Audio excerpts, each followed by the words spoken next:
As rubber hits the road, hard talk meets great music. Monday to Thursday, 4 to 6 p.m. on NETT Radio, taking you above and beyond.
All right, everybody, good afternoon to you. And of course, welcome to it. Good to have you here inside of the Drive Time Exchange. Of course, you are listening to New Era TT Radio, the heartbeat of the Caribbean, taking you above and beyond.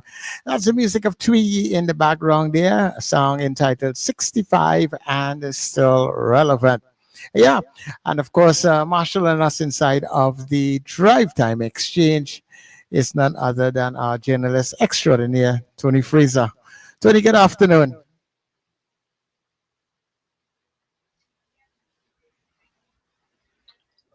You have me muted, do you? Yeah, I have you muted, but I got you organized. Sorry about that. All right. Okay, yeah. How are things going today? Yeah, things are going all right. The weather kind of set me up today. I had a nice shower and thunder and stuff this morning. I said, well, yeah, rain today. That was that. Hot sun after that. It's a kind of indeterminate rainy season so far. Sometimes it showers, sometimes it doesn't. Yeah. I was really looking out for it today. I could have already, enjoyed it, but it didn't last too long. Okay.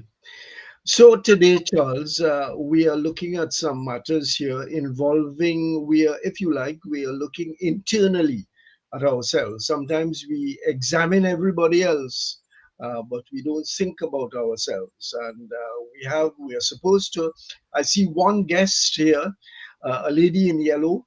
I don't see the others just yet, but are they there, Sir Charles? No, but as they come in, I will put them up in the studio. They are not even they're not backstage as yet. Media people want other people to be prompt and on time and so on, and they don't. They quarrel amongst themselves when that doesn't happen. The Prime Minister keeps us waiting half an hour before he comes. Yes. Yeah. So we have to look and examine our own selves. Seriously though. This program I am attempting to put on this afternoon deals with an issue which was recently in the news and continues to be in the news of one person amongst us, meaning somebody in the media. And it deals with a difficult situation.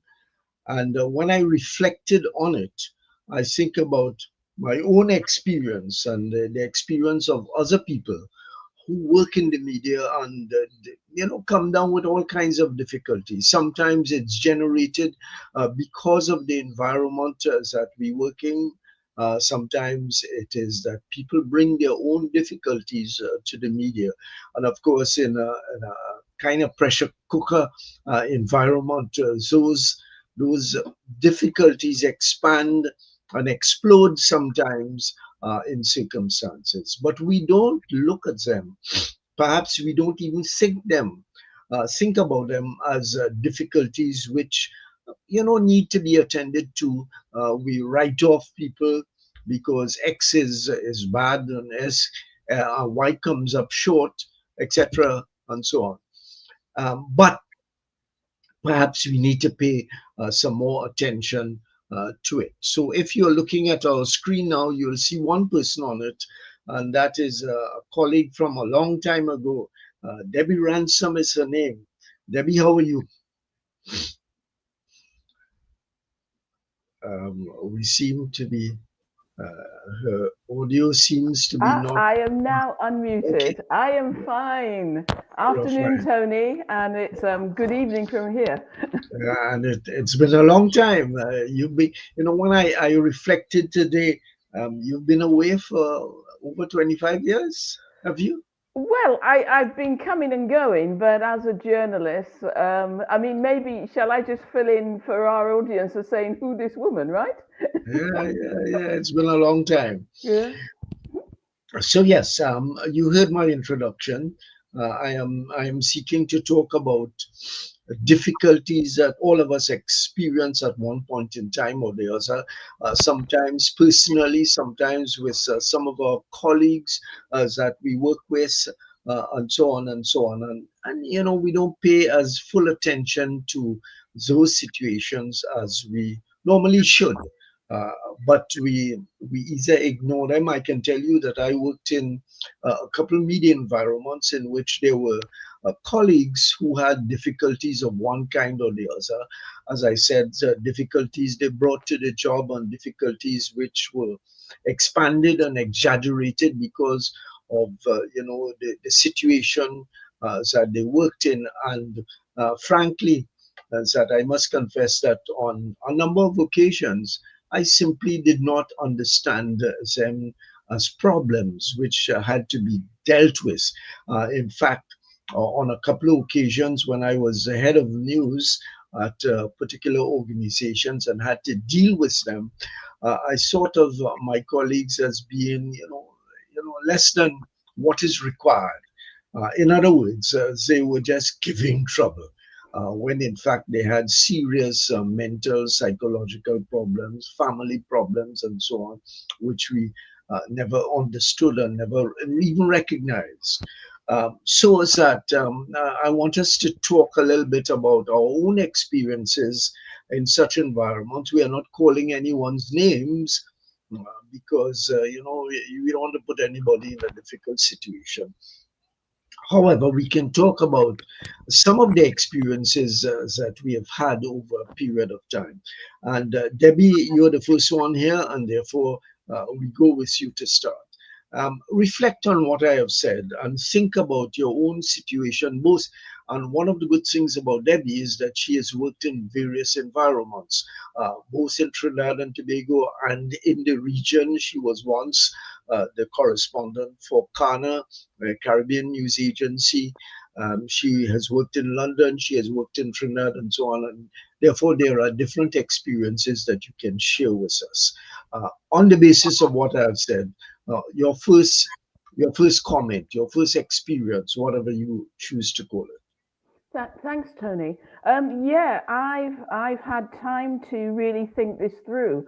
I mean, as you know, I started as a young reporter in the 1980s at Radio Trinidad's newsroom, and my final job in Trinidad had been news director at Radio Trinidad. I then went up to the BBC, worked with the Caribbean service, became its head of service for more years than I care to remember, until the service closed. I now sit also, though, on the Commonwealth Journalists Association, the international CJA executive. So I've had a lot of occasion to reflect on whether these issues that you mentioned are just a Trini thing or just a regional thing.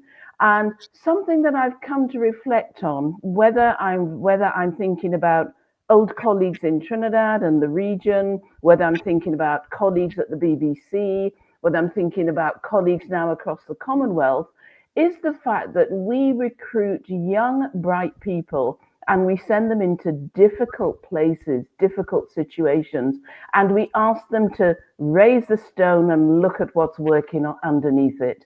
It's not always pleasant to see. It can sometimes be a horrible thing to do. And then we ask them to report back on it with a certain amount of editorial guides and codes, and they do that. Now, some of today's bigger newsrooms do provide post-traumatic stress for journalists, but as you and I know, Tony, in the 1980s and most of the 90s, that did not exist. So even when, as head of BBC Caribbean, I was sending young people into Haiti, the tide was turning then after the quake. The tide was turning, and I had a mandate that I had to call every evening to talk to our young producer in what was left of Port-au-Prince, to make sure she was safe, make sure the cameraman with her was safe. And the guidelines were beginning to kick in, but we're talking about 2010. But before that, no duty of care on behalf of newsrooms. And even now, it's coming, but it's still not available in, say, some of the smaller newsrooms. Yeah. It is as if we don't recognize the difficulties of the environment in which we work. And therefore, we say, as I said, I sort of, a couple of people who I worked with, to be delinquent, simply delinquent and not doing their jobs. And in instances, as they have been senior reporters, senior journalists. So it is not just some young brat attempting to be a brat, but rather a senior individual that has real problems, as I indicated at the start, problems that were generated in the job or problems that they came to the job with. And therefore, we didn't put any emphasis on it. One of the persons that I've invited, I hope to see him soon, is Louis Leasing, who was also a journalist, but also became a manager and therefore had an additional responsibility. So hopefully, Louis, you will come in soon and give us your experiences of it. We also expect to have Andy Johnson, a colleague of ours, Debbie, Wesley Gibbings, and who have their own experiences to share. Wesley has been around the globe, as it were, in working with different groups of journalists and so on. So maybe he can tell us some of those experiences. So Debbie, if you can talk about, a particular experience with a particular individual, as I said, without calling anybody's name or even directing the comment to a particular media house that can make connections with the individual. But you've had some experiences which led in one instance to very difficult times for the individual up ahead. Did you recognize, working with the individual, that there were problems which went beyond the ordinary? Yes, there have been times, both as a journalist and an editor and a manager, and you can see the problems. And I think that even with the larger organizations, BBC, the Commonwealth, and I speak to Commonwealth journalists almost every day because I produce the CJA newsletter, and they will cry on your shoulder about the things that are happening to them, from Mumbai to Ottawa to Uganda, and nobody cares. Nobody cares. And you can see that they have the issues, and you will provide a shoulder for them to cry on over Zoom or over the telephone or WhatsApp. But so many organizations, even the ones that did care and provided duty of care, Now that they're beginning to make the cutbacks, they're just relying on journalists once again to fend for themselves. Mhm. Yeah, yeah. So there are no programs even at that kind of, if you like, sophisticated institution. There are. Quite often you're told to go and talk to HR, talk to your manager, because your manager is automatically an expert, having become the head of the department. There is this presumption. Go and talk to your manager, go and talk to HR. And if somebody is referred for special treatment, in fact, people are loath to report on that, because they then know that they'll come back into a very big newsroom in a big organization and be treated with kid gloves. And no journalist wants that. So even when those provisions are put in place, you do find a lot of journalists, younger and older, who say, there's nothing wrong with me. Leave me alone. Look, I'm fine. I don't mind having a chat over a drink, but don't take me down that route, because those routes can be career ending. Yeah, yeah. Charlo, no sign of anyone else yet? Actually, no, I don't know where they are. They're not on the job. Maybe I should take a break and see if I call some of them to make them alert to come and fulfill their responsibility on the program. Yeah, well, no problem. We could take, if you want, we could take a short musical break there. Take a short break and let me give a call to some of those persons who are supposed to be on the program. And the more, of course, merrier, meaning that we can get different experiences going on. All right, okay. At 65, some want me to step aside, but I've been fighting battles where truth tries to hide. From the street to the stage, I keep my audience engaged, raising consciousness, turning page after page. One teacher and crying, once mothers weep, corruption in high places, keep running deep. You will find me here with lyrics to heal, giving voice to the pain that the people feel. All who feel my time come and want me to go, they will now know the power of Calypso. 65 and still relevant, and it's you the people I humbly represent. 65, very much alive and still relevant. Nobody could silence this vocal instrument. No retirement plan in this art form. I perform whether hurricane or storm, like a marriage vow till death do us part. 50 years of Calypso straight from my heart. Once human suffering and pain exists, national crisis, I won't be dismissed. I stand for justice, but change I lament. 65 and still relevant. My lyrics potent, and it real ferment. I won't circumvent in any event.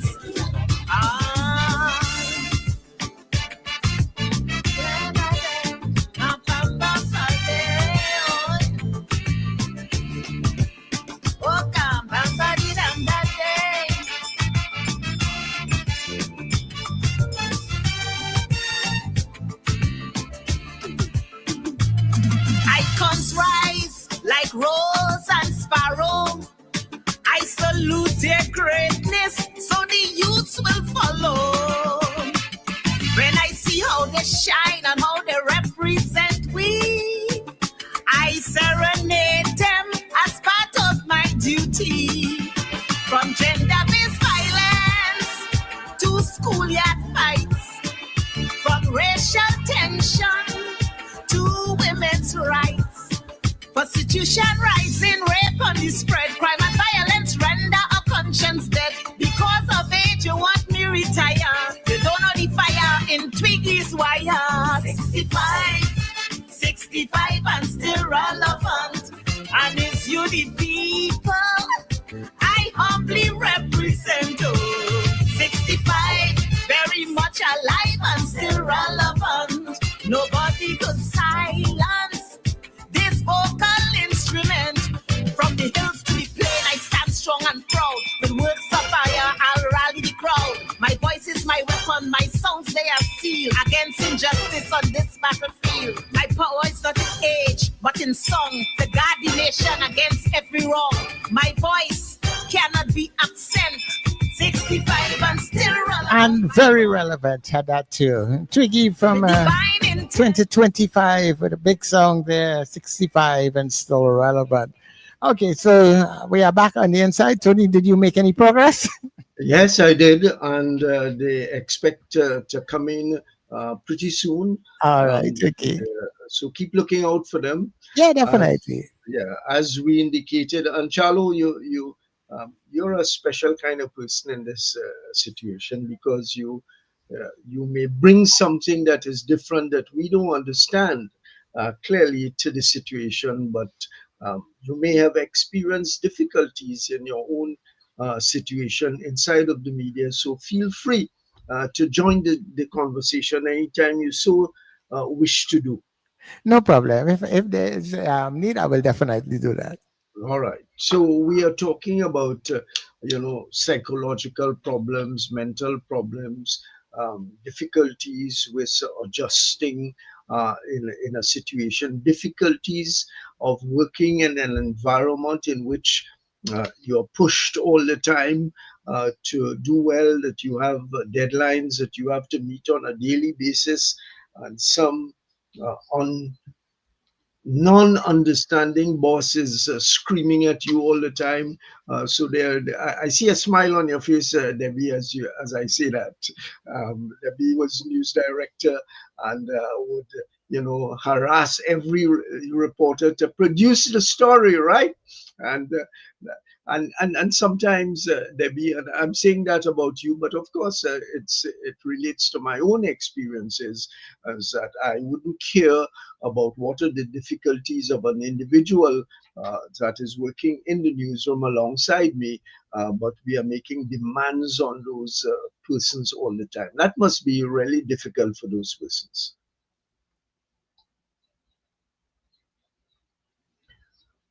I think you are muted. So come in, take off your mute and get in. Go ahead, Debbie. Go ahead, Debbie. No, she's still muted. So let's get her up and running. That might be a difficulty that we're not even understanding ourselves. I think we have to unmute your microphone. Try and unmute it again, Debbie. Try again, Debbie. Oh, we have a problem.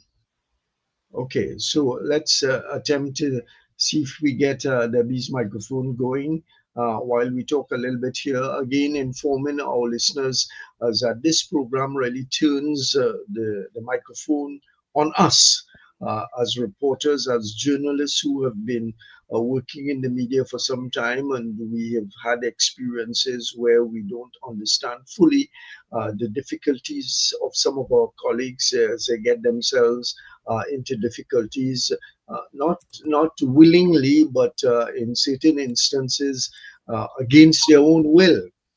Debbie, I think you're hearing me. Yeah, I am indeed, and I've been unmuted. Thank you very much. Yeah, sorry about that, but I don't know what really went on there. But before you even go on, because I see Andy is also trying to join us. Andy, you will have to go back out and come back in, because if you did not engage your microphone and your camera, it will not let you in the studio. The system will keep you out. You must engage your microphone and your camera. So you'll have to come back out and then do that and come back in. All right. There are rules and regulations even in using the technology. Yes. All right. So Debbie, go ahead. Yes, I know what you mean about you ask people to go out and do the story, and I mean the basic thing for a newsroom is you assign a reporter to go and cover something. They will go and cover it, and if they call from the field and say, "Oh, so and so's happened," you say, "Right, fine, cover the story, and then come back and chat and let me know."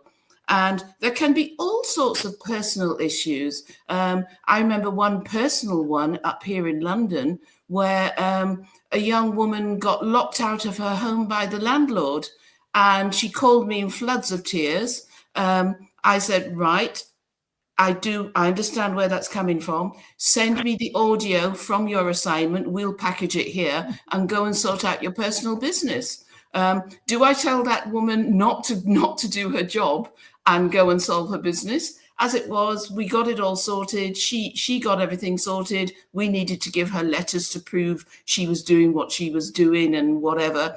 But, you know, at what point do you encourage somebody not to be professional and say, oh, look, oh, I understand. You go off and do that, and we'll leave a gap in the news bulletin? Because I don't think the listeners, the readers would understand that. No. Okay, I see Wesley has joined us. Wesley Gibbings, you are there? Yes, and I'm hearing you loud and clear. Okay. Are you hearing me properly? Hi, Loud and Wesley. clear. Long time no speak. That's true. He has some gray hair like myself now. He's attempting his best to join the group. I will let mine grow out. Just give me a few years. I'm catching up. I'm trying to be like Tony, you know, how long? But it's only now I've been marginally successful. Marginally. Yes, Wesley, as I indicated to you when we talked about this matter, is that, you know, sometimes we forget that there are human beings around us, and we think about the problems of other people, the society, the world, and we feel that we can solve everything, but there is a problem to be solved right in our newsroom, and we don't appreciate what can be done in those circumstances. What are your own experiences? As we indicated, we are not calling anyone's names. We are talking about the problems, and most importantly, you know, given a sense or coming to an appreciation of how we can assist in the circumstances. But yeah, I like the way you framed it, Tony, in terms of how the role we can play in assisting or ameliorating circumstances that may lead to tragedy or to other mishaps. I think we have to back up a bit in terms of our practice in Caribbean newsrooms, what the norms have been, what is deemed to be acceptable and what is deemed to be not acceptable. I have long railed against this practice of the glorification of substance abuse. How could you be, I don't drink alcohol. How can you be a journalist and you don't drink alcohol? And of course, with the substance abuse, because it's not only a matter of alcohol, comes all the accompanying behaviors, and that were at one time pretty much glorified. Oh, this guy, he gets all his stories and he spends his day in the rum shop and he has all the stories. And he comes back stumbling and he's able to piece together a story, a coherent story. And that's seen as, that's how we should be, or that should be the norm. And all these little traces of things that are basically behaviorally unacceptable are seen, are glorified and seen as things, as attributes. If we don't have, we're missing out. We're not being true journalists. We're not doing our jobs. Yeah. You know, as you talk about that, I can relate an experience I had at the old Trinidad Guardian way back in the late 70s. A senior colleague met me in the if you remember, the entrance was on Abercrombie Street at that point in time. Met me on the way I was coming out and he was going in, and he it was the first time that we met, and he put his arm around me and he said, "Boy, let me go and take a drink." I said, "Well, Mr. So-and-so, I don't drink." Well, boy, he gave me the full dose of it. That how do you expect to be a reporter if you don't drink, and dismiss me on that ground? So here were people of a different generation who, I suppose, ran their operations in a kind of way in which some kind of substance was part of that whole exercise, and therefore they didn't look too kindly on young fellas coming in who didn't want to go to the rum shop with them. And all of that wasn't viewed as being dysfunctional at all. No, It was this is how it's done. And I believe that it reflected in the quality of reportage on issues such as mental illness and the way we address psychosocial issues that arise at different points in time. I think that there has been a sort of like blindness almost to those factors. And Debbie raised an important anecdote there, which had to do with the extent to which this notion of professionalism enters the terrain of caring. The way I usually put it is that we enjoy something we call freedom of the press and freedom of expression. In our case, here in Trinidad and Tobago, we have freedom of the press. It's a very unique attribute of constitutions here in the Caribbean. I think only Grenada has a freedom of the press. So I think that places a particular responsibility on us. What is the society getting in return? And then, even if that were not the case, there is this notion of journalism that causes no harm. It's one of the foundational principles of codes of professional ethics all over the place, that your journalism should cause no harm. And exactly what that means, we might want to get into a long debate about it, but that inserts this notion of us, quote unquote, caring about the people that we are out there to serve, and asserting all kinds of public interest rights and so on, above and beyond what is normally expected of professionals in our societies. Okay, so we've been joined by another of our panelists, Louis Singh, who is in a unique kind of position, both on the reporting front and became a manager, owner of a television station. He was chief executive officer of a television station also. Welcome to the program, Louis. I don't know if you heard the introduction, but as I indicated to you, we are talking about the media environment and people getting into difficulties or bringing their difficulties to the newsrooms, to the media environment.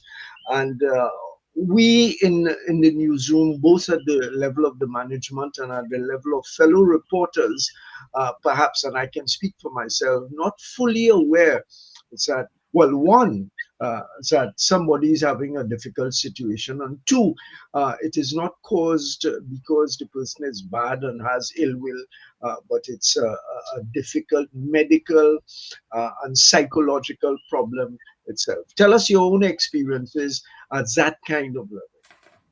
Well, let me say, first of all, good evening to the rest of the panel. Long time I have not seen that face, Debbie Ransome. Nor indeed Wesley and Sir Charles. Good to see you, sir. The reality of life in Trinidad, Tony, I want to take it a little bit beyond just the media houses. Because in a sense, we live in a society that has a very poor understanding of the challenges of the mentally ill people, or people who have troubles of one kind or another, whether they are bipolar or they suffer from anxiety attacks and things like that. And we have not paid any serious attention to that particular illness in Trinidad and Tobago. And so we build a building, as the old people would say, a Mako building, a big Mako building, near Memorial Park, to house the Ministry of Health. And if COVID has taught us anything, is that you don't need big buildings to run superior organizations. I would have taken that same resource and put it into dealing with mental health issues, which would have catered for all our troubled people. Now, progressive organizations find ways and means to do what some call employee assistance programs. I remember when I served as the corporate relations manager at BWI, one of my responsibilities was for coordinating the corporate relations, coordinating the employees assistance program, where we had an online counselor sitting and available to every one of us 2,000 employees worldwide to be able to respond to us at a phone line, to listen to our calls, so that if people had troubles, we had a whole induction program so that people understood fully what had to be done. I don't know that even the big media houses in Trinidad and Tobago have blessed their employees with a serious employee assistance program. A program like that would be able to take up the challenges. If a man is tempted to engage in drugs or whatever, or if he's engaging in drugs and he's trying to find a way out to anchor himself, a program like that would certainly assist in identifying the challenge, but more importantly, charting a way forward to rid the individual of the devils that he's seeing. And so even at ICN, where we started at 350 employees, and when we merged the company, we realized that we just needed 150. So we had to deal with that kind of issue and treat with people. Many of whatever we could have done, we would have done silently. And so I'm saying to you, Tony, members of the panel, the issues are many. Every employee that comes into an organization has particular needs and wants.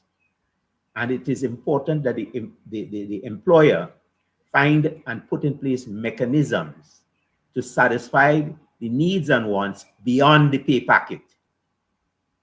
You know, I mean, if you're into broadcasting and you're listening to you can't be a media manager and not listening to your product. So that if I'm listening to a radio station and I know the individuals, I would know that if somebody's having trouble, I would know that if somebody has come on air intoxicated, and the list goes on. And there are some common trends in Trinidad and Tobago, which is, I would say, peculiar to Trinidad and Tobago. Journalists, I don't know if it is still common, but journalists really enjoys a good punch and rum, a good scotch, you know. So it's really a question of the media company. Louis even Kakapool rum. You're calling the high-end ones, but Kakapool rum was also on the agenda. I hear you loud and clear. And then there are other issues too. If the media house has standards, where do our journalists, because our journalists certainly, for as long as I could remember, weren't highly paid, so that they didn't have excess capital to engage in buying alcohol or buying drugs or things like that. So it would have been a collective thing most times. Yeah. All right. Let me go to Wesley on two counts. One, Wesley has been around the world, perhaps, with training of reporters, giving an appreciation of the technical aspects of the operations of I see somebody come in there. Is that Andy? Let's see if it's me. Yeah. All right, wonderful. I see you've got through. What's marked on your jersey there? I can't make it out clearly. It's that's the name of the village where I'm from, Los Bajos, and this was a t-shirt they had some time ago. Los Bajos. I thought you were the mayor of Los Bajos. That's another story. So, Andy, we're talking around the subject matter, as I indicated to you. And I was going to ask Wesley, about whether or not there is consciousness and there are structures and institutional frameworks in some of those places that you've been to that cater for things like journalists, reporters getting difficulties of one kind or the other. As I said, whether they bring it to the organization or whether it's engendered within the organization. Go ahead, Wesley. Well, I think we're talking about something that's common phenomenon globally, and Debbie probably has some similar experiences where you go in people who have encountered extreme violent conflict, military and otherwise, and you immediately detect that there have been difficulties. Now, I have always paid attention to what is being done. Now, for the freelancers, it's a different dynamic altogether. For those people who are assigned to the big media enterprises, there are things in place so that you have early warning mechanisms, you have detection, and then you have the support, the accompanying support. And that's because these organizations recognize that mental health is part of this whole experience, this whole journalistic experience. Here in the Caribbean, it's the same in terms of the susceptibility to that, because we have journalists going out there. And I think if we had to do an estimate, we'd find a high number of our journalists who are experiencing PTSD and are attempting to cope. During the course of the lockdown. What is PTSD? Yes, post-traumatic stress disorder. It's a condition that can remain with you for years. I mean, my 1990 PTSD lasted years, and people thought it was all fun. If a book dropped anywhere near me, I would be very jumpy and so on. And I still abhor the sight of guns. I hate to be around guns. And going to the 1990, there's a book full of inaccuracies about that. About my own experience, but I can tell you that my PTSD lasted years. We have journalists who are encountering on a daily basis the worst effects of criminal violence in terms of things that they see, the situations that people are in, and they too need attention.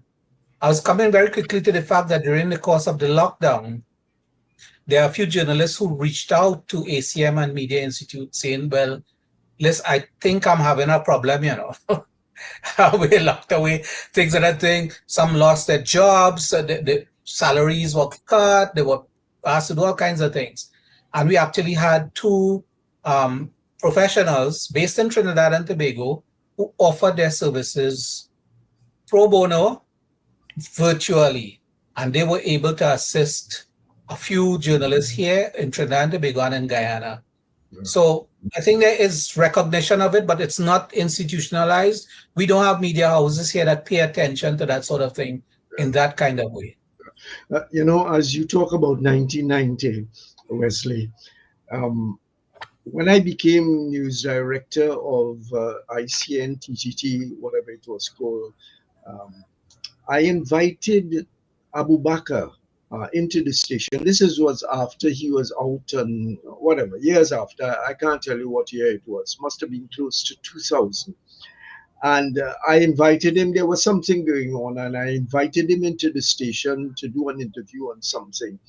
Completely not thinking about his own situation and people in the station who had been traumatized by him. I remember Wellington Yang Chong, whatever. Yan Chong. Coming to me and saying, Tony, what are you doing with this man inside of here? Not thinking about the situation. It then occurred to me that I should have thought twice before I did something like that. But Andy has joined us. Andy, your take on all that we are talking about and your own experiences. Well, I can't say that I have any particularized set of engagements with people about what you're talking about, PTSD that you get on the job and so on. because there are quite a few of my colleagues over a period of time who just wasted off after a while. Right now there's a fellow um, called Manuel Panton. He is Raoul Panton's elder brother. The last time I went the last time I went to see him in a sort of assisted care arrangement in a street in Diego Martin. So I visit him up every now and then. But from reading one of his books, I got the sense that he went through a lot of stress and challenges in doing the kind of reporting he was doing from South America, and that ran him into a situation where there was a time when if you went to the mall in Long Circular, you would see him there every day, just walking sort of aimlessly about the place, and that is the result of some of what he went through, covering stories in Argentina and Peru and places like that. But I don't know that we have. I'm here, Wesley, on what the Media Institute has been able to do in the last couple of years. But for generations, there have been people I knew who just, after a while, they just went astray, and lived on the bottle and the smokes and so on for a long while. Yeah, I know that Louis, I'm not going to call the person's name, but Louis made me aware of a senior journalist who at one point in time lived in Woodford Square. I wasn't aware of that at all. But he seemed to function normally. I read his copy, an excellent writer, but he lived in some really difficult circumstances. Let me ask Debbie about perhaps you had experiences at the BBC, and again, I make the point that we are not calling anybody's names. We are just talking about the situations that they were in and how you observed or did not observe that there were difficulties being experienced by the individual. Well, I mean, what I'd like to do, Tony, is just give you 3 different snapshots of how the world has changed in terms of treating journalists, and also what we do for journalists when they're getting ready to leave the newsrooms. So what I do is start with when I was a young reporter in Trinidad, and at that point I was the Cana Port of Spain person, and the Scott Drug report came out, and it was published in Barbados. Now, I'd been warned in advance that it was going to come out. And in fact, I can say now that the person who had been given the report was the late, great Ricky Singh, because of his amazing contacts. And Ricky let me know, he said, this is coming out. Keep your head under the parapet for the weekend, because I'm Cana's point person in Trinidad. And here is a report coming out fingering parts of the police force involved in drugs. So I had an unlisted number, and that night I sat in my flat and I got a call, and it was an officer who said, "We know where you live." And I was a terrified young journalist with nowhere to turn, because Cana is based in Barbados and I'm their representative in Trinidad. I was absolutely terrified for the weekend. Scroll forward some years, and I'm now running BBC Caribbean. Before that, a colleague who clearly had drinking issues, not the more serious issues at the time. And, all that HR would say is, I think we've got issues. Maybe if you could have a chat with him, that sort of hands-off on HR.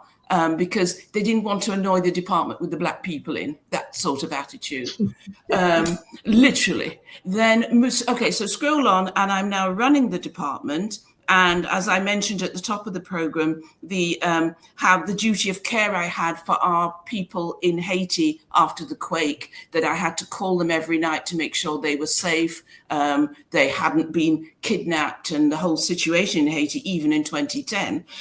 And when they came back to Bush House, I had to send them to the Bush House nurse, the World Service nurse, who then put them through a whole set of a sort of PTSD sort of, how are you doing? How are you coping? Which indicated that the world had moved on, that they didn't expect Bush House World Service journalists to deal with their issues in a pub in Fleet Street, and they were trying to tackle it.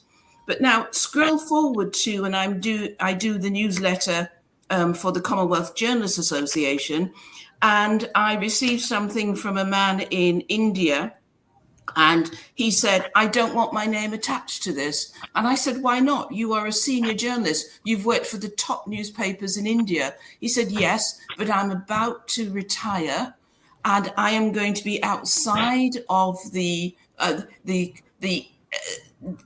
protection of these big Indian news agencies and newspapers, and I will be a retired old man, and I will be very vulnerable, and to be honest, I will be frightened. So I put his material into the newsletter and did not use his name. So I think what that indicates is the snapshots of when we are vulnerable and when we need people to come in and work with us. And I think we cannot forget journalists who are about to retire, because you may be a big shot at whatever newspaper, at the BBC, wherever, but at some point you will be a little old retired journalist who is frightened for your life, and you're writing your column, but you kind of stay in your hand because you no longer have the umbrella protection of the newspapers you used to write for. Yeah. I want to raise something with Louis. When Louis was a manager at a station, and I was the news director at that point in time, and we had an individual who really went off course. And as far as I remember, there was a suspension of 3 months or 4 months or something like that. But I, and the person was indeed a senior journalist, senior to me. And all I thought about Louis was that, if you remember the individual and the situation, all I thought about was that the senior journalist really playing the fool. And, we sent him home for a period of time. And but I certainly was not concerned in the least about his problems. Do you remember the situation? I do. Yeah. And go ahead. I want to say to you, some of these things you don't publicize. Yeah. But I certainly took remedial action. Okay. Because in a sense, the gentleman was my personal friend. In fact, I may have gotten into the media because he would have mentioned to Patrick Chokolingo that if you're looking for young, aggressive people, you should check out Louis Leasing. I knew him to the extent that he had a motorbike, and I was looking for a motorbike at a point, and I bought the motorbike from him, but it never worked. but that didn't make enemies of us. And I'm saying to you, so when we had to take that action, Tony, it was not something that was light or a small, it was a real burden on me, because you remember it's two fellows we were dealing with. Yeah. And both fellows were very close to me, even though they were employees and I was the managing director. And let me tell you, I thought of the other person who I was even closer to, and I thought about his condition and so on. But I thought in my mind, you're a big man. I did not understand in any way that there was a serious medical, psychological, social. Those boys, those. Listen, Tony, if it's one thing that was common among all our newsrooms, was that people imbibed it. And apart from imbibing, we often had situations where, and this is why I was so hard on my team all the time, you remember. And you remember I would have raised issues about when we go to cocktail parties. Try not drink how the people place. You could have a drink or two, because in a sense that helps the work. But don't drink out the bar. And media people got a reputation for that in Trinidad, which didn't work well. You know, people felt that if you want to get on the good side of the media, have a cocktail party, you have something where they could drink up the place and things like that. Now, I want to say to you, this thing about alcohol and media people it's not something that is peculiar to Trinidad and Tobago.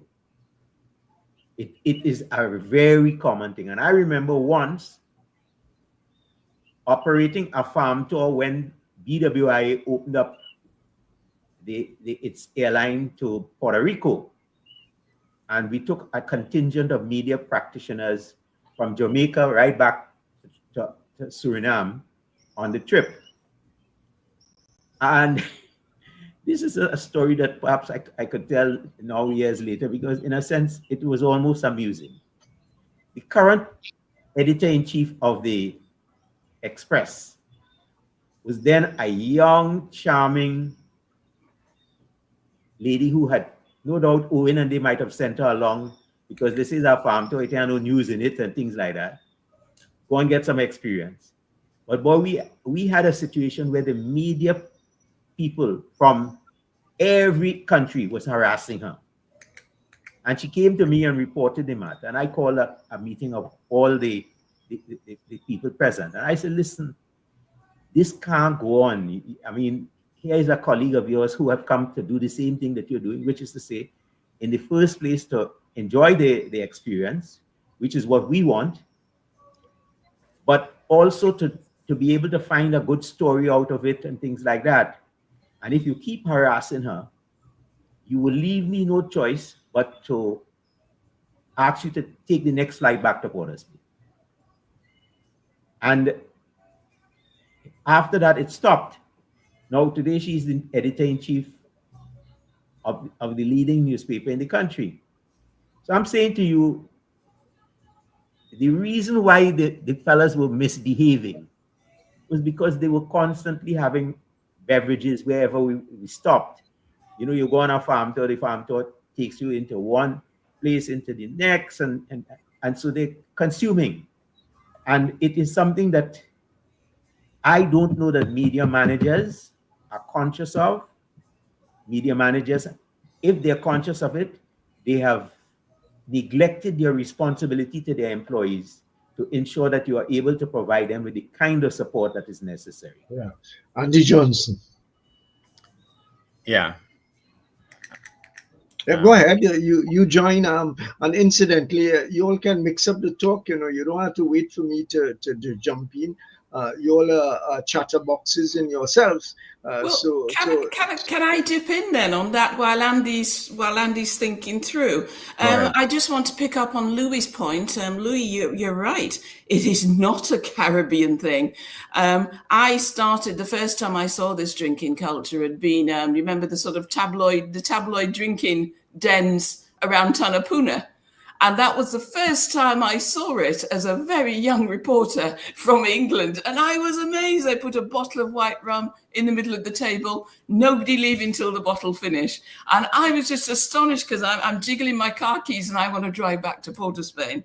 But when I left Trinidad and I came back to Britain, I realized where the thing had started, because you had all of the major newspapers, the original newspapers, the Daily Express, the Mail, they'd all been along the Fleet Street area, and at the corner of that area, at the end of Fleet Street, is Bush House. So you've got all of the World Service journalists, and they just went out and they would drink. And I know that was a generation before me, so I just caught the back end of that drinking culture. But there is actually still a pub on Fleet Street called the Wig and Pen. And it goes back to olden days when the chambers were formed and the media houses were formed, these very ancient papers, and the journalists, the Pen, and the lawyers, the Wigs, all just got there and were off their faces by the time they went back to be in court or to get on with their jobs of publishing. So this drinking culture was just beginning to die out by the time I got back to the World Service. But, you know, it's not a Caribbean thing. It definitely is not.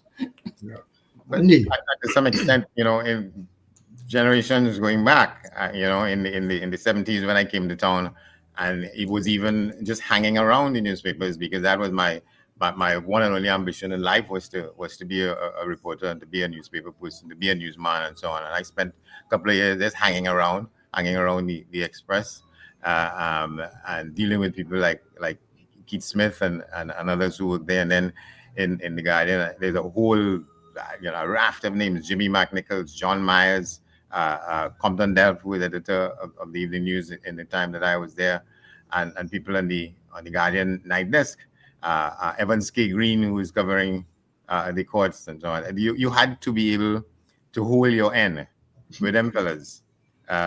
If you that was part of the requirement for being a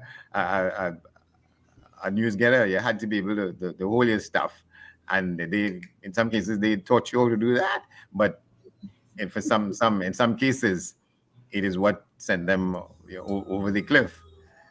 Gus Norday was one of those, but there were people like him who were luckier than him. You know, John Myers, Compton Delph, guys who, you know, was it Ram John or Rum John Ali? Right. No, You know, all this, I think back in the day, these things weren't seen as a problem.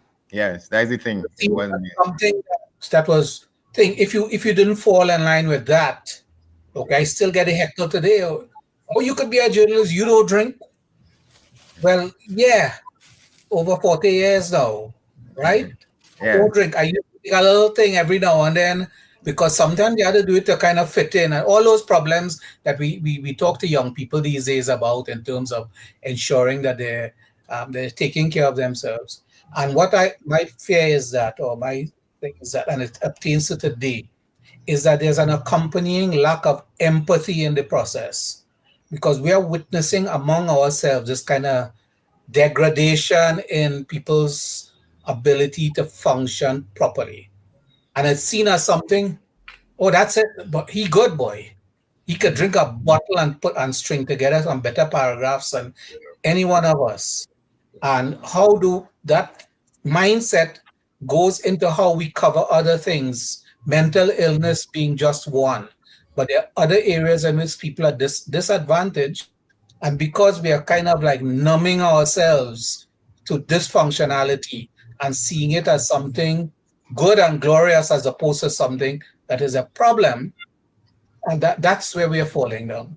Yeah, I want to come to have you talk about how do we begin to deal with this problem, both at an individual level and at an institutional level, meaning that if we are, none of us, as I know it, are in newsrooms at this point in time, maybe we can see it from a distance clearer and so on. But there is another kind of problems that I had reporters, female reporters, come to me and talk about in their assignments in terms of people interfering with them. And you would be surprised that there were people at very senior levels who I got complaints about. Debbie's a female amongst us. What about those kinds of situations, Debbie? I mean, as a young female reporter, I know that in the 80s, even up to the mid-90s, you would not be too surprised if you are interviewing somebody incredibly senior and they are not looking at the microphone, they're looking down your blouse. Yeah, and you just took that in your stride. These days, when I speak to younger reporters, and they're not taking it, and I really admire their fire. There is now more of they have more of a platform and a situation to come back to the newsroom and say to their editor, male or female, I was treated with disrespect by the person you sent me to be interviewed by, and I need you to do something about that. And the editor is actually much more empowered. I don't know whether it's because of Me Too, that probably did help, but the editor is now much more empowered. But I know that years ago, when I was a younger reporter, it was very difficult for you to go to an editor, because they'd just say, well, look, do you want to be a journalist or not? It's tough out there. Live with it. So I think I admire some of the younger women now who will stand up for themselves and they will say, I am not taking that. But you do find, I mean, I'm sure you've heard some of the recent scandals from the BBC. It took a very long time and a couple of strong young women to say, I am not putting up with that sort of behavior from that presenter, for the BBC to finally say, well, look, we need to launch a formal complaint and look into this person, and then finally turn around and say, you're fired. But the fact that when these allegations initially come along, everybody turns a blind eye to it, male and female managers. And when it does become an issue and there's a turning point, all of a sudden you hear, 1 minute it was a complaint against a well-known TV presenter. The next thing you hear, 41 complaints had been lodged when they opened it up. So I think the floodgates have been opened. I think that this generation, I admire them tremendously. They're not taking it. The young women are not taking it. And but when they do go and complain, their bosses now know that they have a lot more power to go to the powers that be, or even call up the person involved and say, you do not look down a reporter's blouse when she's interviewing her, when she's interviewing you. You look in her eyes, you look at the microphone. Okay. Chalo, let's take a break, gentlemen and lady. Let's take a little break now to go back to the studio and come back soon enough. Chalo, over to you. Till the people need some help. Once the issue stand, I won't stand still. My song bring change with powerful will. 65, and still relevant. This precious twin island, I humbly represent. 65, energy and fight, and still relevant. Nobody goes silent. Charmflair Auto Services Limited, your one-stop auto repair shop, located at number 1 Industrial Lane, Charmflair, right opposite the brewery on the Eastern Main Road. Yes, we do it all. Repairs to all makes and models, from your everyday sedan to SUVs, light trucks, pickups, and panel vans. We're also the sole distributors of Davanti tires, certified VTS inspection station, plus a wide range of services: oil change, front end and suspension repairs, tune-ups, tire alignment, batteries, electrical work, radiator and cooling system, AC repairs, and accessories galore. We offer pickup and drop-off service too. Call us today at 662-6545 or 662-6572. Follow us on Instagram and Facebook. Charmflair Auto Services Limited, number 1 Industrial Lane, Charmflair. We do it all.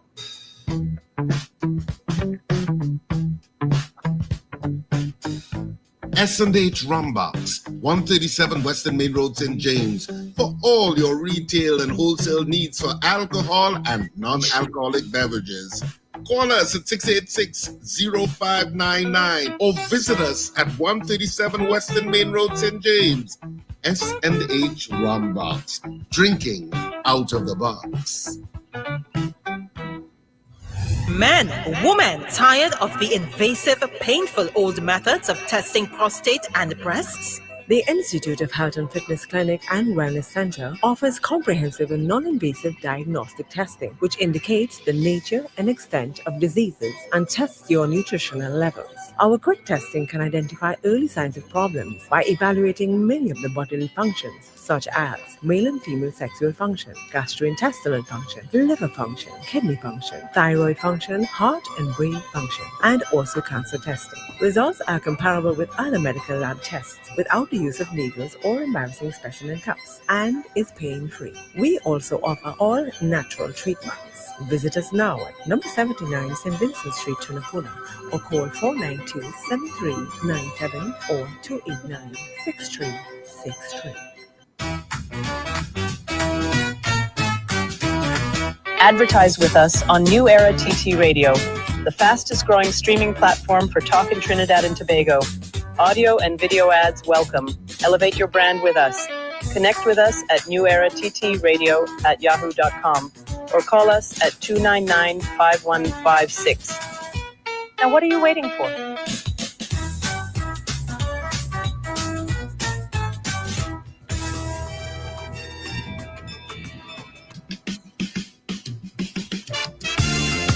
So, people, we welcome you back to the Drive Time Exchange right here on the Era TT Radio with journalist Tony Fraser and a whole panel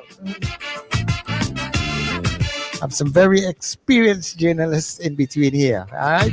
Of course, people, you can get us on newerattradio.com. You can also get us on New Era TT Radio on TuneIn. So that way you'll be able to get us on all your Alexa and Google devices, your smart TVs and whatever. You can also pick us up on our social media platforms. We are on Facebook, we are on Instagram, we are on YouTube, where we are streaming right now. And of course, you can get us on our morning show on M&E TV, which goes to most of the cable channels like Digital, Flow, Amplia, and Tricore. So a number of ways you can get us on New Era TT Radio. So Tony, it's back to you.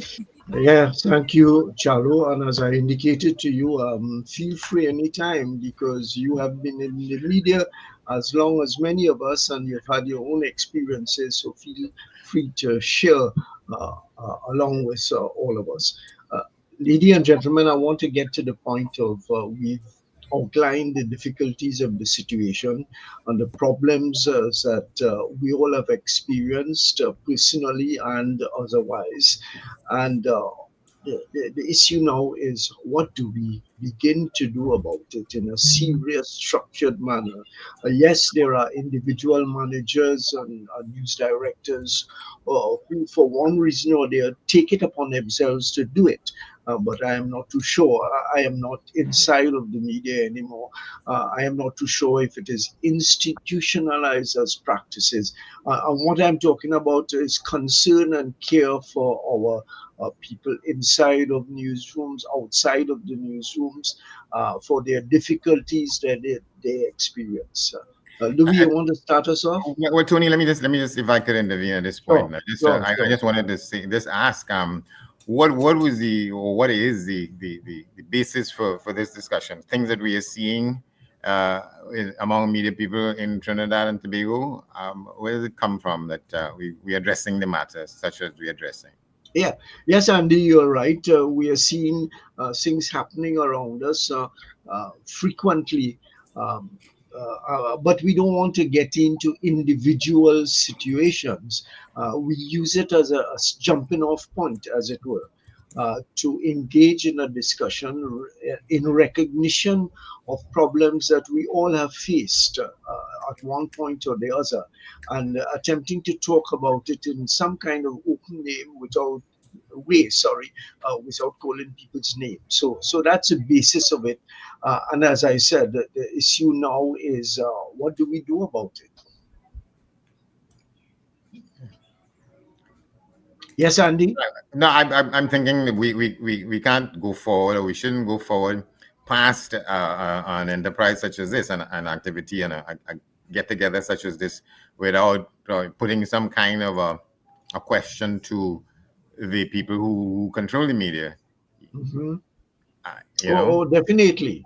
But I think first, and incidentally, that's one reason I invited Louis.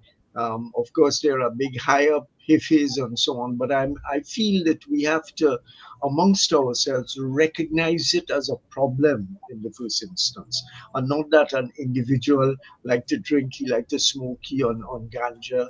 I have been in newsrooms. I remember a colleague at Radio Trinidad, again, I won't call the person's name, the person passed away, and I was instrumental in having him join the newsroom and so on. I simply didn't recognize that he was in difficulty.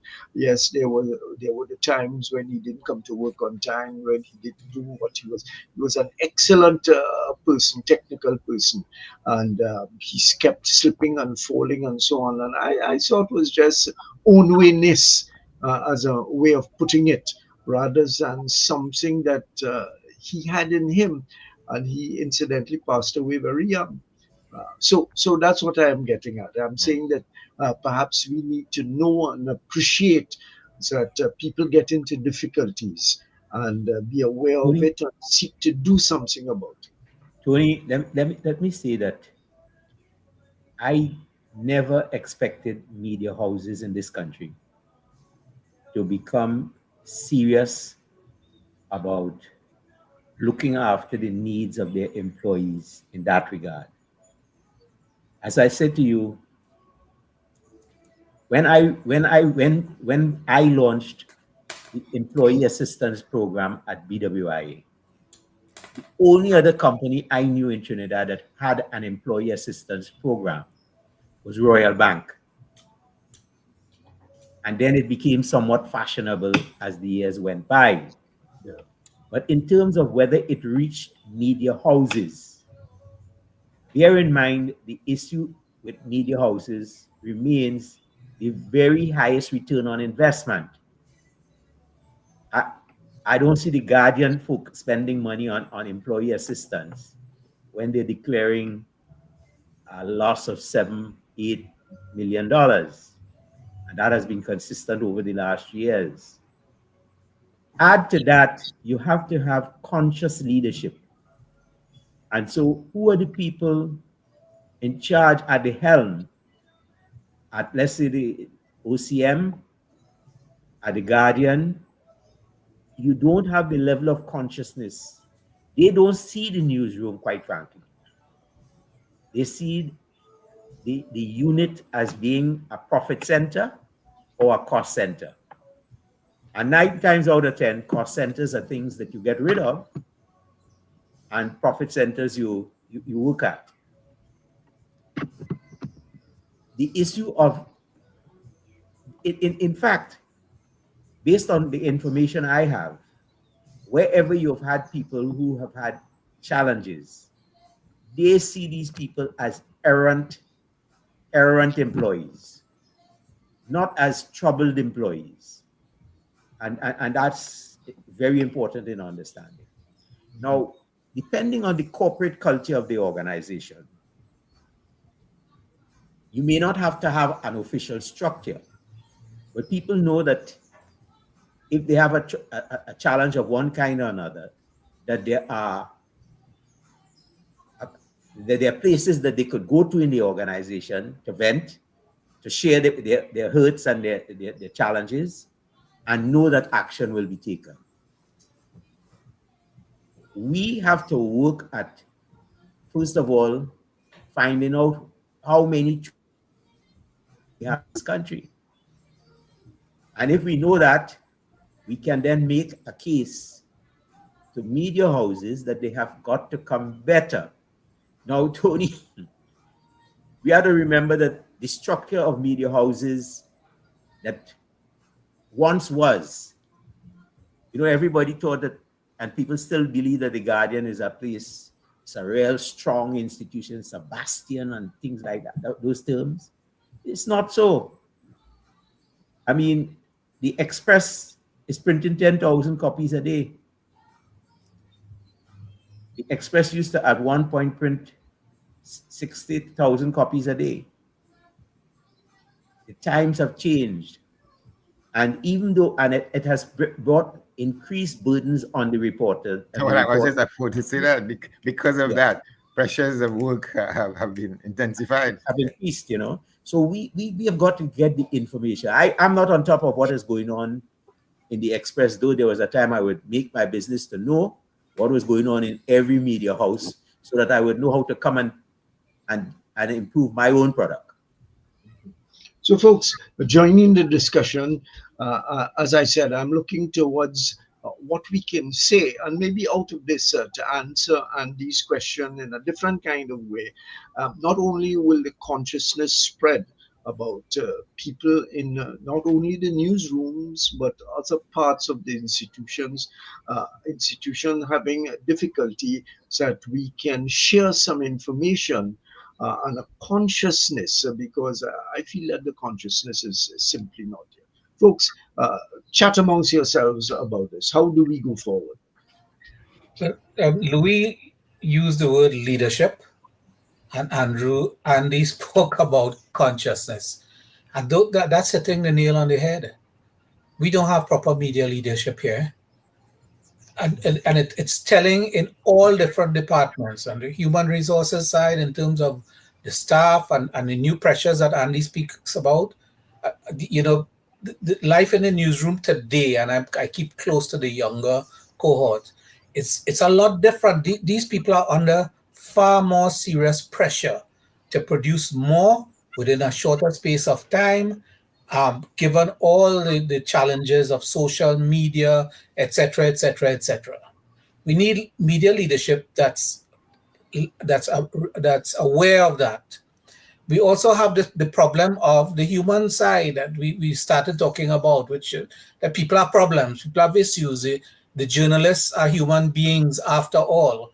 And I've always complained about the fact that, especially in unionized environments, we have work contracts for journalists that are just templates from all of so the people in accounts have the same basic template for industrial relations. So you don't have all these safeguards regarding peculiarities of the game. The other thing, and I think it's a big point, and Louis spoke about it in his own way, is that media viability is a live issue now. The media houses that we have around the place here, and Louis knows this as a media entrepreneur himself, they're in trouble. I mean, there's no logical reason why they can't collapse tomorrow. And in fact, if you listen to talk around town, that's close to becoming a reality in more than one instance. So you don't have the kind of media leadership that in this new environment, you need new business models. Yes, if they don't make money, well, they have no media, so all of this talk is old talk. So they have to survive. But you're not seeing an indication that media leaders or the people in leadership positions in our media are aware of all of these things. And it tells from the top end in terms of the corporate viability to the lowest common thing, which has to do with the workers that fill the spaces, that do the work, that go out and report, the people in your press room, that whole network of people there. We don't have it. We have very frank about it and admit to it. Just let me say this, and then you can come in. Another thing that we didn't talk about, the difficulties, especially for young reporters who are interacting with politicians. And politicians today, they probably have always been so, that they get really, what's the right kind of word, angry and hit out at reporters, young reporters. When you're old as Wesley and Andy, I wouldn't put Debbie in that category, and myself. You know how to kind of deal with these characters. That's another thing. Young reporters have come to me and said, so and so and so and so, attacking them in a vicious kind of way. So that's something that you have to, internalize and to deal with. So my question is, how do we begin to deal with these situations outside of the individual? And rather as an institution. Well, Tony, Yeah, go ahead. Wesley, started to focus on the whole question of financing of media. And the landscape of Trinidad and Tobago's media has changed. And it has changed largely because the advertising industry in Trinidad and Tobago has changed. In places in the world where the governments have sought to legislate to ensure that Facebook and all these online giants do not, as it were, drain all the advertising revenue out of their marketplace. That is a key problem in Trinidad and Tobago. You get online and you're trying to read something, and you see a set of Trinidad ads coming. You don't read the ads, but people here are paying a pound and a crown, and that is foreign exchange that is leaving the country. So that we've got to find a way to say, listen, you're not paying taxes, you're not subject to any rules and regulations. If you want to continue to stream in this marketplace, you have to do A, B, C, and D. But we have had for the longest while very backward and ignorant governments and administrators. In fact, we have a situation where I, as a provider with WSN television, they ought to be paying me to carry me on the cable channels. But I have to be paying them, begging them to be on the cable channels. And so I'm saying to you, there are so many things that are not right, and it is not right because we have ill-informed people in office, one after the other. Okay. Could I? Well, I mean, the point that Louis making had been taken up a couple of years ago in Australia. And the Australians said, if you are going to use the content of our journalists, they just said to big tech, Google, you need to pay us for this.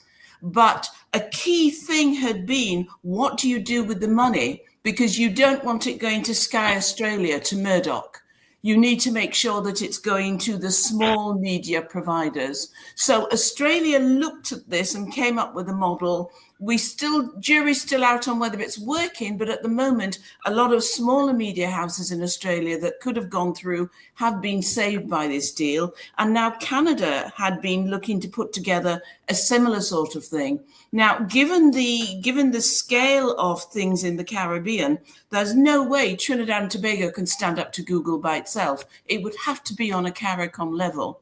But you would have to do something along the lines of the Australians who say, yes, but when we get this money, disproportionately, we need to give it to the smaller media houses, and what do they do with it? So if you had such a deal with the Caribbean, does the money just go to, say, the owners of the Gleaner, the owners of the Trinidad Guardian, or do you say this money is going to go into a pool for media training, this is going to go into training managers to know how to look after their staff? So it's not just a case of even fighting Google, fighting big tech to get the money. You actually have to have a strategy sitting behind that on what you do with the money when you finally win.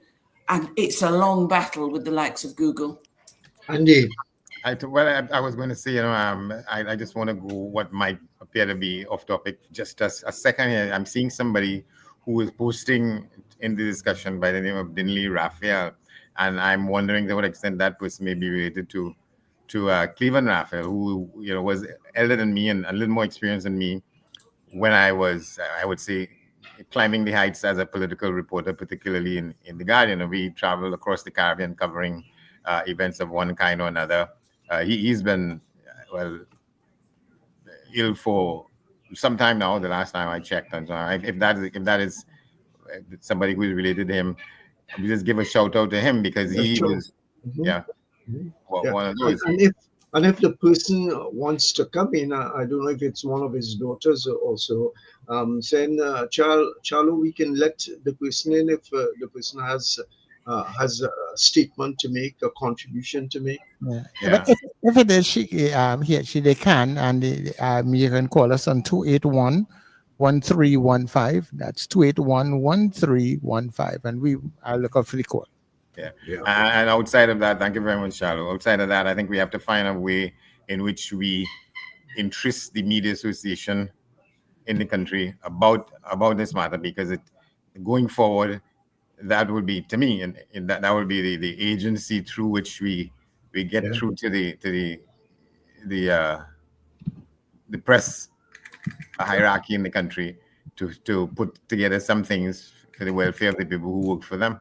Well, just to make the point, that I got in touch with the president and invited the MAT to participate in the discussion.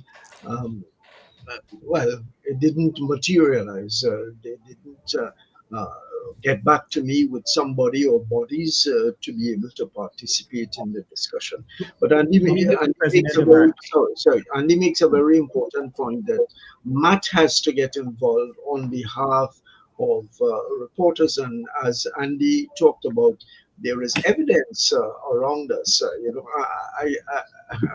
I'm ashamed to say it, that in my time there were 3 or 4 people who simply slipped off the set, as it were, and on occasions I was not even aware, because what I was aware of was their, or concerned about, was their contribution to the newsroom and the newscast and the newspaper. Wesley, you wanted to say something? Yeah, I just wanted to chime in very quickly on points that Debbie and Louis were making. And Louis is completely right. There's a role for the state here, because the instances cited by Debbie, Australia decided to go the way of antitrust legislation and also finding avenues to tax these big platforms. Canada likewise, and they had all kinds of issues related to content policy and whatever. So you need the state, you need the activism of MAT and TTPBA and other people who believe that having independent media is important. We need those people to be chiming in. But unless the state is aware of the possibilities and the challenges, because somebody said about the CARICOM, Debbie, that this can't be a single country trust within the Caribbean. It has to be something joint, and it has to be done in tandem with other countries that are trying, maybe within the Commonwealth or whatever the body we are turning to. But it can't happen at a single country level at all. That is on that side of the scale. I just thought I would chime in on that. Yeah, an important point is that there has to be a collective institutional approach to this thing.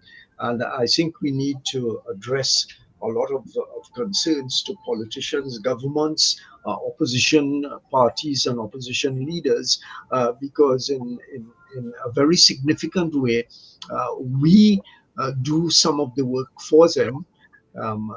I wish we didn't do it as willingly as sometimes we do, but that's another story again. So that their interests often is about keeping us quiet and trying to knock us down as far as that is possible. But they don't recognize the situation. And Andy, it just triggered in my mind about your own experiences on the other side, as it were, working in political administrations and so on. So maybe we should have given you a mandate to work for us in those institutions. Yes. if you think like that, but there is a Caribbean media, both publishers and broadcasters association, and at some point we have to get to them with some of this, in terms of looking at it from a region-wide perspective, because I can tell you, from having been across the Caribbean as a journalist for Express Media and so on, the same thing I've encountered. If you go to Barbados, you go to Jamaica, you go to St. Vincent, Grenada, what have you, some of these same issues persist. Mm-hmm. Mm-hmm. So Tony, let me just add another point there that I thought that just crossed my mind. There is the Telecommunications Authority of Trinidad and Tobago. And they see themselves as the watchdog, really, as the compliance officer over the media. They also see themselves as the people who collect license fees from media houses. But they are not even conscious. And if they are conscious, they have chosen to be oblivious of it. That all these media houses that they are shaking down, ever so often demanding fees from, simply can't pay. I mean, the industry works. The industry has always been funded by advertising. Now, if you all remember, and those of us who had any responsibility for the management of media would know that the Advertising Association had about 17 solid agencies so that you knew where you could go and get advertisement. You don't have that now. There are about 3 advertising agencies that exist in Trinidad and Tobago. McCann Erickson, Lonsdale Advertising, and Pepper Advertising. All the others have gone, or they have become one-office operators and things like that. And everybody is doing a kind of backroom organization and preparing copy. Well, I mean, the technology has facilitated a lot of growth and opportunity. And so a lot of young people are doing things based on request and payment and things like that. But I'm proposing that when I raise with the telecommunications, well, first of all, the last chairman was a fellow called Peterson, and you couldn't get to see him at all. That's Rowley's good partner. So I'm hoping that with this new group, we'll be able to get to see the telecommunications man and say to him, listen, there are things that we want reworked in this whole arrangement, because very soon we will close down too. And when every media house closes in Trinidad, notwithstanding how big it is, a number of people are placed on the breadline. And that is happening very, very often. Mm-hmm. Let me ask Wesley. Wesley is involved in training and attempting to nurture some young people who are entering the profession. And,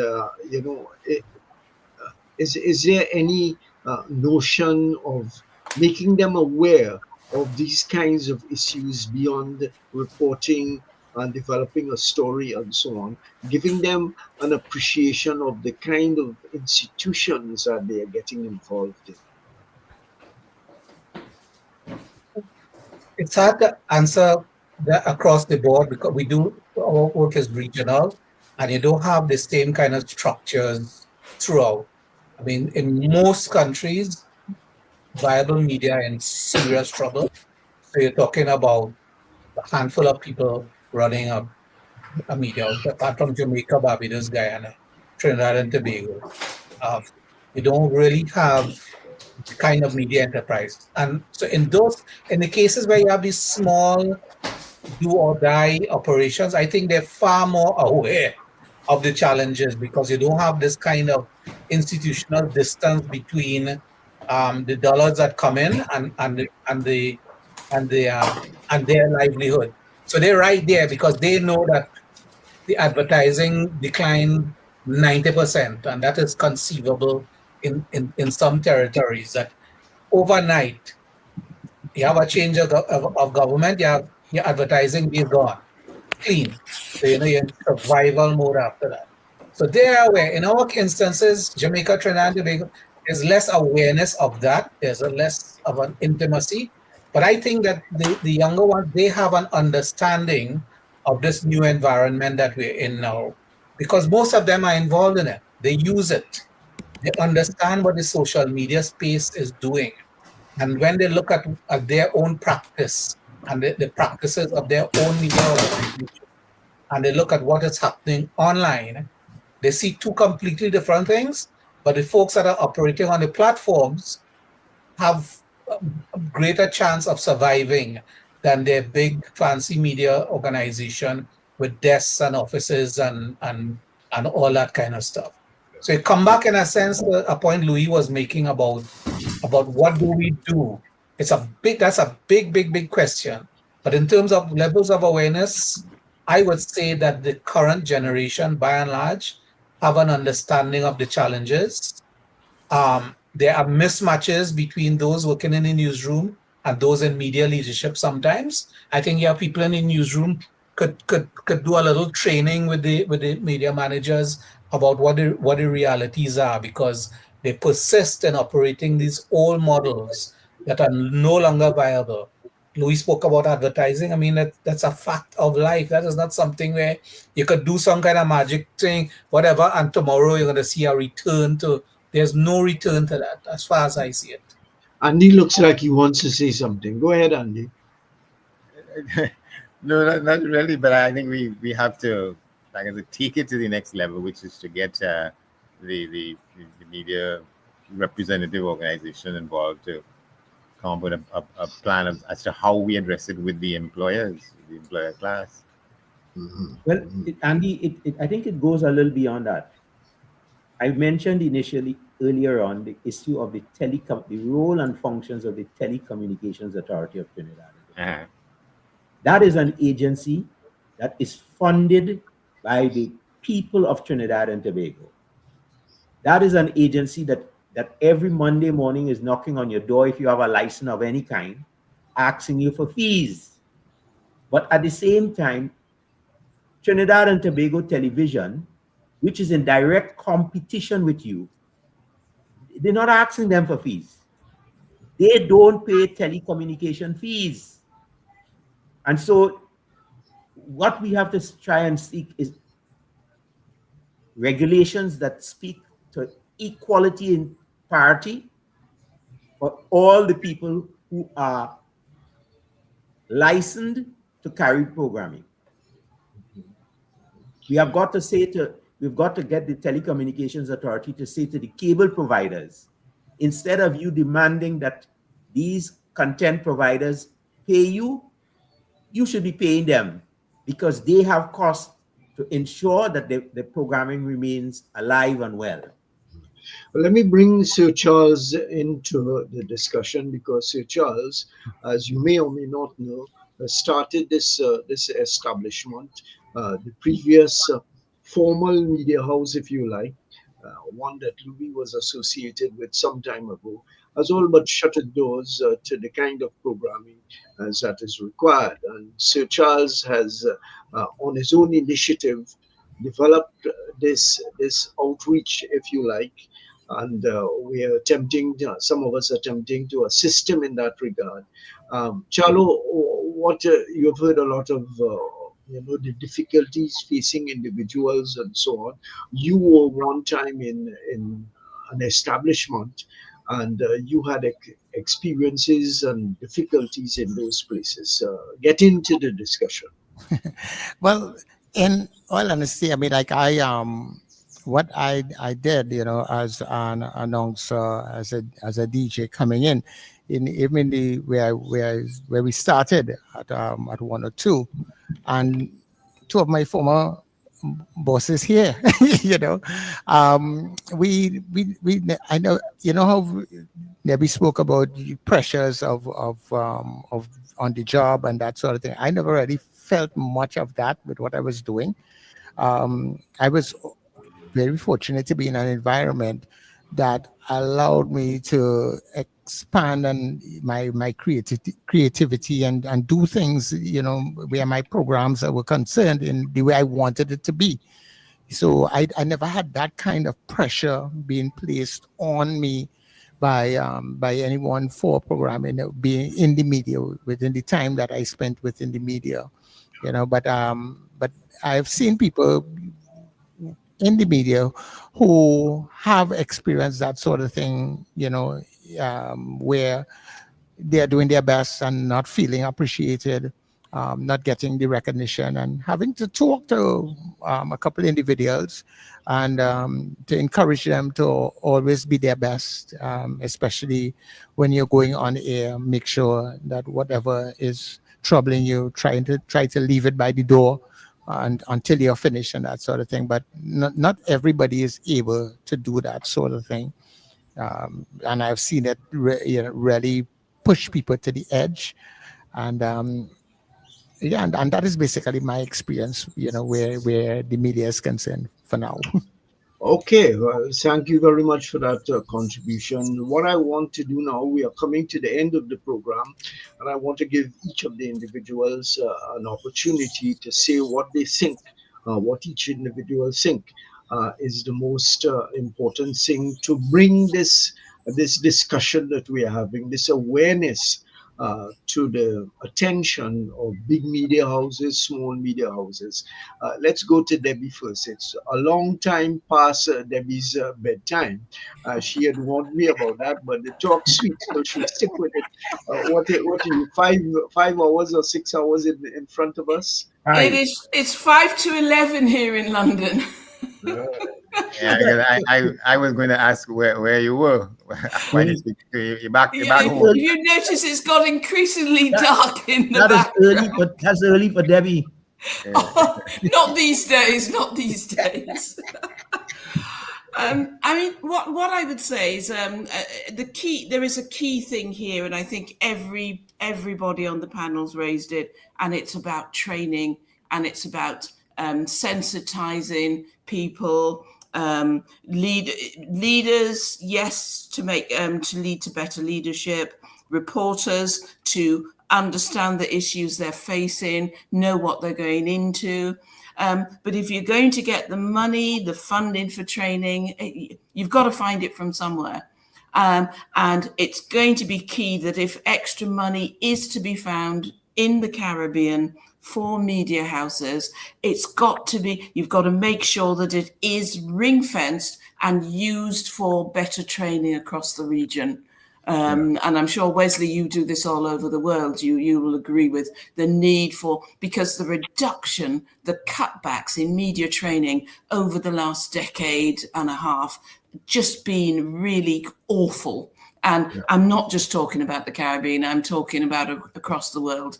But if you do manage somehow, Andy, Louis, Wesley, Tony, able men, and you do manage to get the Caribbean to focus on this issue, to get extra funding, particularly from big tech, who are just mining your content and using it for free, or for very little, you've got to make sure that money is ring-fenced and it's not going into the pockets of said governments after they've negotiated a deal with big tech. Yeah, so Wesley, your 30 seconds. Debbie, we could give her a little blind because she went beyond the 30 seconds, but it's okay with her, but not for you. 30 seconds. Yeah, at the Media Institute, for the year already, we've done over a dozen training programs, online and face-to-face, covering from Belize go down to Guyana.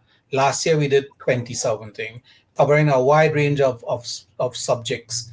Andy, Tony, you all were involved in some of those.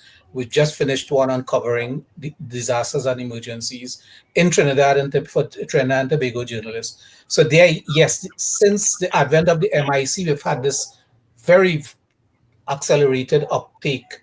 Now the funding is drying up because you know that within the UN system is for supported a lot of what we were doing. That is gone.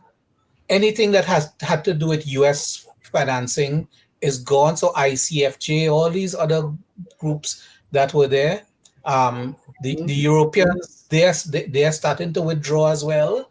The UK used to be very active, as Debbie, you would know, they're throwing back. So we have to start devoting some of these of our own resources. Coming back to Louis' point about, so what is TAT doing with the money? What is the Broadcasting Commission in Jamaica doing with the money? One of the things that we are recommended is that they set up a media development fund with this money to help assist media houses and journalists, the professionals that work with them, to remain in the business. Louis.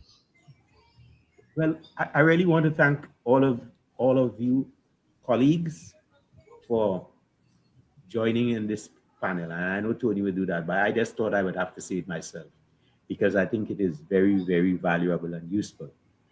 For my part, I will continue to knock on the Telecommunications Authority's door When I say that, if it means that I have to knock on the Prime Minister's door, I hope she don't believe I am testing her.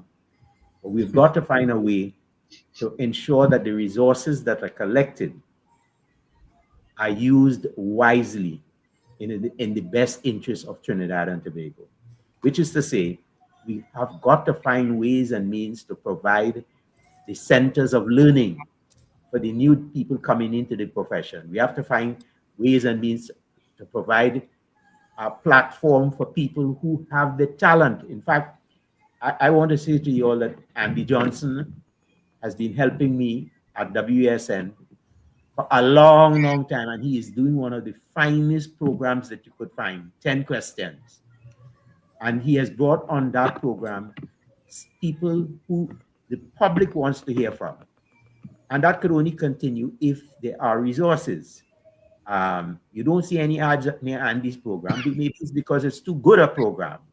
And I say all the time about Trinidadians, particularly those Trinidadians believe they are too good to do good for the country.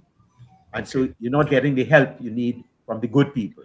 All right. Andy, well, you must be reduced to 5 seconds by now, but you could take this. Okay. That was the plan. But I thought I made the opening salvo in this wrap up to say that we have to find a means to take it from here to the way it has to go, and we have to engage the press organizations in Trinidad and Tobago as well as in the Caribbean, and the media association in Trinidad and Tobago has to get seriously involved. Yeah. Well, I will pursue that and inform the president that we had the program without the media association sending a representative, and perhaps they will feel a little bit bad and they're stroking. They will come into the new president. So, folks, thank you very much, Debbie. I hope you get some sleep before you have to start working in the morning. You are further to the next day than we are. Wesley, Louis, and Andy Johnson. And of course, Sir Charles. Thank you very much for being here. Just to tell our listeners and viewers that tomorrow we have a man called Emerald Phillip, known as Valentino. We're going to talk about his life and his work and so on. Some of these fellas are going, and we have to, my insistence is to try and capture some of them. I'm not wishing anything on anybody, but I'm saying that we have a responsibility to tell the stories of these people. So, folks, thanks a lot. Charlo, we pushed the thing a little bit far today, but hope it's not too bad. No, it's not, and it's well with it also. And I want to personally thank you, Tony, for all that you have been doing, and to all of these great people you have been able to bring together today and even in the past, and thank you very much, everybody, for being on the program today. It's been a real pleasure having you. Yeah, good to see you, Debbie. Good to see all of you. Fantastic. Good. Stay good. You're real good. You bring Debbie back into Port of Spain. Send the ticket. I won't be dismissed. I stand for justice. So, people, this has been the Drive Time Exchange right here on New Era TT Radio. My lyrics potent and it's real ferment. I won't circumvent in any event.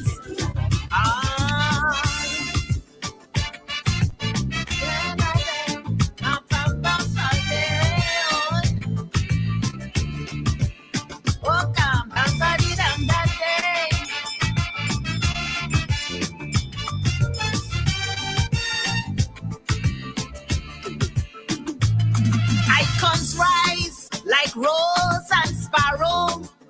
I salute their greatness, so the youths will follow. When I see how they shine and how they represent me, I serenade them as part of my duty. From gender-based violence to schoolyard fights, from racial tension to women's rights.